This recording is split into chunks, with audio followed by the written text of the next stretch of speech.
right, welcome back. This is the Crypto Gains Club. This is once again your boy Anon, and I'm here to close out this short that I placed on the last video. So, if you watched the last video, you would know that I set up a short, and then I set up a trigger for that short to close automatically. Now, that trigger hasn't activated, right? Because it was much lower. I think it was like 41.52, so somewhere about here. Okay, and I still think the price I still think the price could come down to that level. But you know, hey, I'm in 7.53% profit. I got $10. I made $10 in profit on my trade. You know, like, dude, life's good. Why not? I'm gonna close it out. So, but I also want to add in something. So after I close this out, I want to show you what else I could have done. So I'm going to do market, right? So really quickly, come over here to close. So this is where your position is. I still have this order open, and I can cancel that before or after. Since we're already here, let's just cancel it now. So I am confirming the transaction for that to get canceled.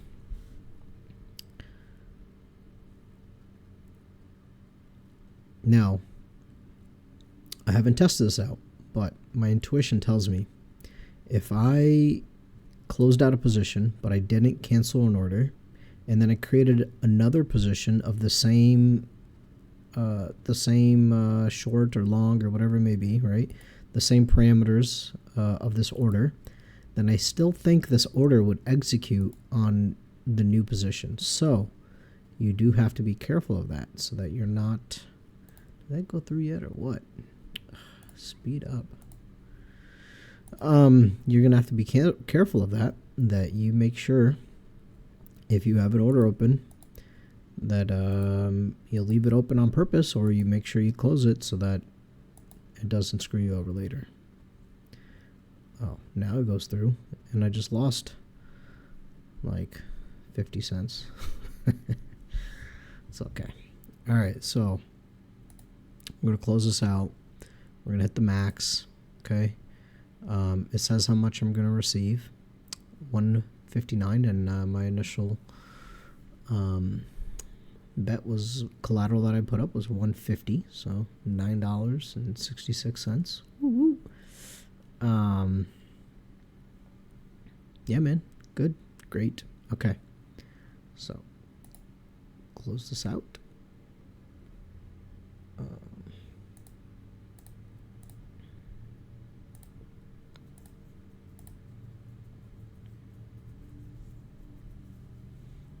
It is pending now.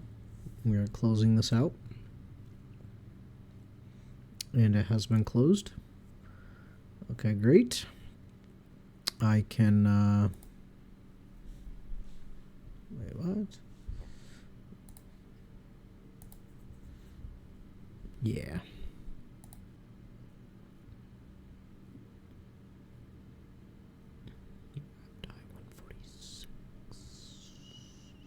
Oh, there it is. So I had about a little less than 300. Now it's a little over than 300.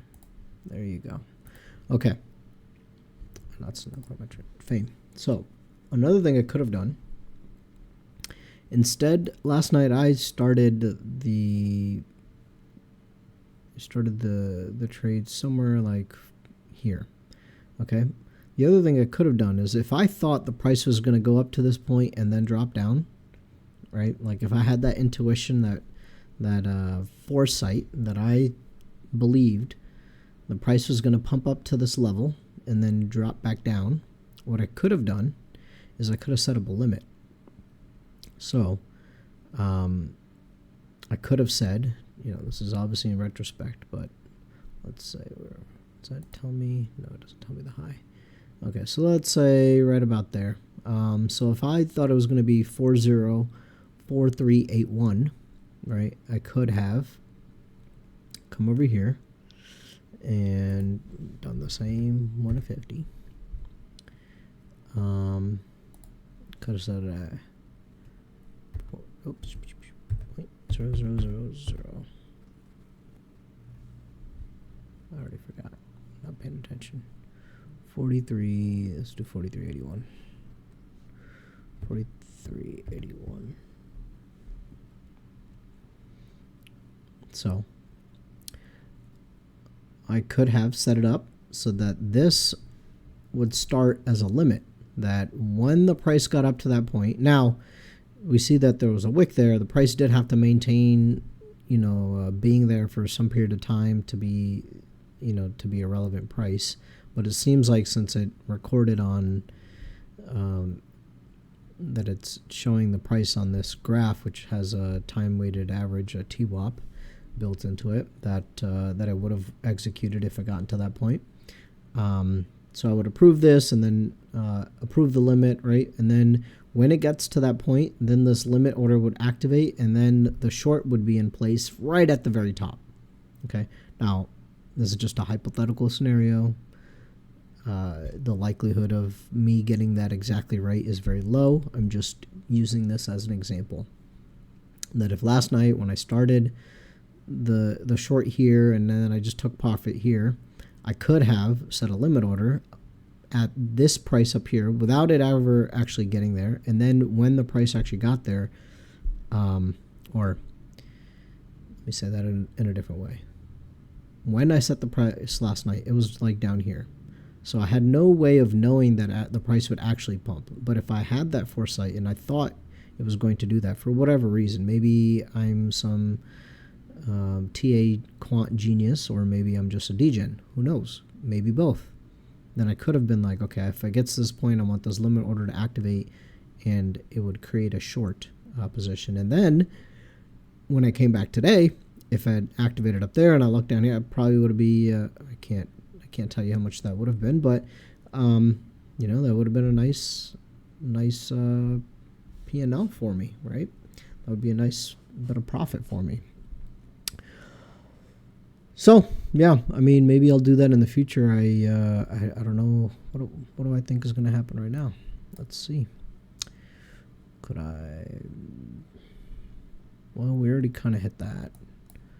I don't know. Yeah, that's good enough. Okay, so think about that in the future. That's another way to use this. So now we've covered market. We've covered triggers, right? So it says trigger up here, but you would actually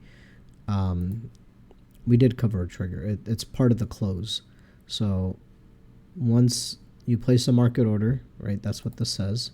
If a market order is open, if you have a position, there's 3 options over here. One is like edit, close, and share. You would click close, and then you can do a market close, or you can do a trigger. And then the trigger is basically this, meaning it would activate based on some price point. So we've covered triggers, and now I've told you about limits. So this is pretty much everything on FAME. You guys should be experts now. Now, who knows if you're going to make money, but go enjoy. Go degen. See ya.